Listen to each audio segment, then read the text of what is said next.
അംബരീഷൻ്റെ ഏകാദശി വ്രതം. ഭഗവാനെ മാത്രം സ്നേഹിച്ചും സ്തുതിച്ചും അംബരീഷൻ ജീവിച്ചു. ഭഗവാൻ സന്തോഷിച്ച് അദ്ദേഹത്തിൻ്റെ രക്ഷയ്ക്കായി തൻ്റെ സുദർശന ചക്രത്തെ കാവൽ നിർത്തി.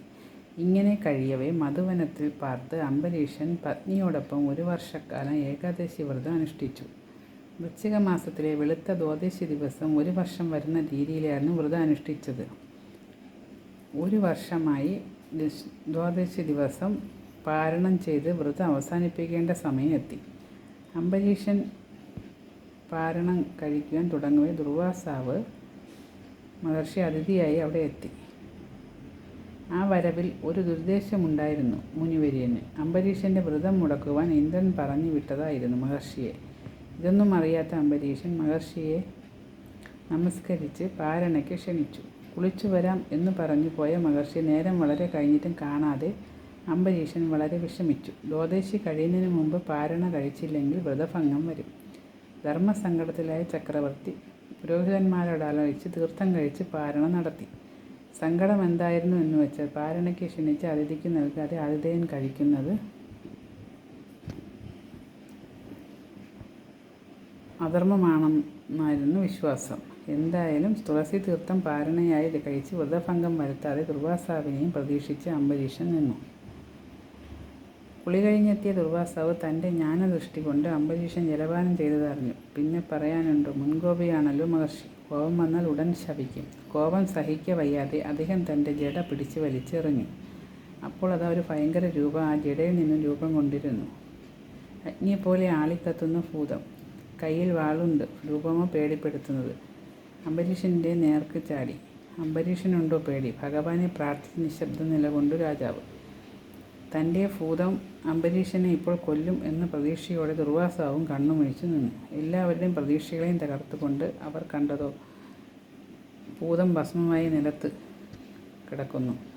ആർക്കും ഒരു പിടിയും കിട്ടിയില്ല. അംബരീഷന് കാവൽ നിൽക്കുന്ന സുദർശന ചക്രം പറ്റിച്ച പണിയാണത്.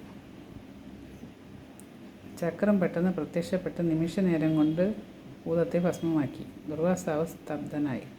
അപ്പോൾ അതാ വരുന്നു ചക്രം മഹർഷിയുടെ നേരെ. തൻ്റെ അഭ്യാസങ്ങളൊന്നും ഈ ചക്രത്തോട് നടക്കില്ലെന്ന് ബോധ്യം വന്ന മഹർഷി ഓടാൻ തുടങ്ങി. ജീവനും കൊണ്ട് ഓടി എന്ന് പറയാം. എന്നാൽ ചക്രം വിടുമോ? മുനിയെ പിന്തുടർന്ന ചക്രം ഭൂമിയിൽ മുഴുവൻ ഓടി. ആകാശത്തിൽ പോയി, സ്വർഗത്തിൽ പോയി, ദേവലോകത്ത് പോയി, ഒരിടത്തും മുനിക്ക് രക്ഷ കിട്ടിയില്ല. ചക്രം പിന്തുടർന്നു കൊണ്ടേയിരുന്നു.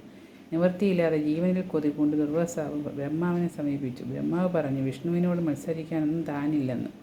മുനി ഓടി കൈലാസത്തിലേക്ക് ശിവനെ സമീപിച്ചു. ശിവനും കൈയൊഴിഞ്ഞു. മഹാവിഷ്ണുവിനെ ശരണം പ്രാപിക്കുവാൻ ശിവൻ മുനിയെ ഉപദേശിച്ചു.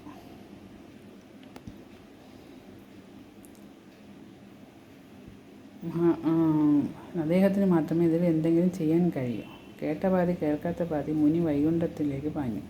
ഭഗവാന്റെ കാൽക്കൽ വീണ് കരഞ്ഞു പറഞ്ഞു, ശിക്ഷിക്കണേ, എൻ്റെ അപരാധം പുറക്കണേ.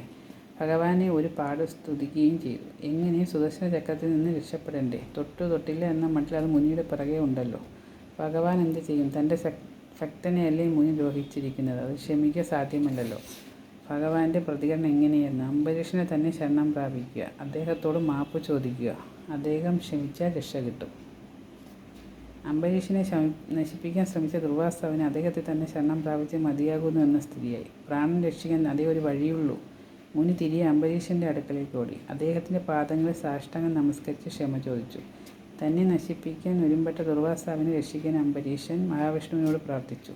ഭക്തൻ്റെ പ്രാർത്ഥന ഭഗവാൻ കേട്ടു. സുദർശന ചക്രം പിൻവാങ്ങി.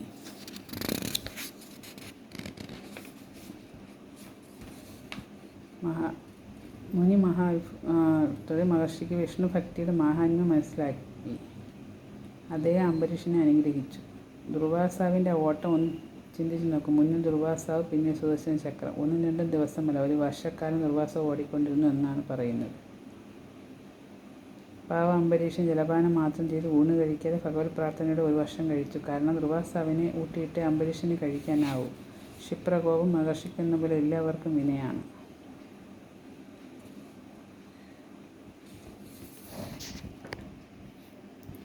ഇനിയുമുണ്ടെങ്കിൽ നമുക്ക് എന്തും ക്ഷമിക്കുവാൻ കഴിയും. അതില്ലെങ്കിൽ എന്തു നേടിയാലും വിപരീത ഫലമേ ലഭിക്കൂ. കോപത്തെ അടക്കിയ ലോകത്തിലെ പല അനർത്ഥങ്ങളും ഇല്ലാതാക്കാൻ കഴിയും. സജ്ജനങ്ങളെ ദ്രോഹിച്ചാൽ തനിക്ക് തന്നെ തിരിച്ചു കിട്ടും എന്നൊരു പാഠം കൂടി ഇതിൽ നിന്ന് നമുക്ക് ലഭിക്കുന്നു.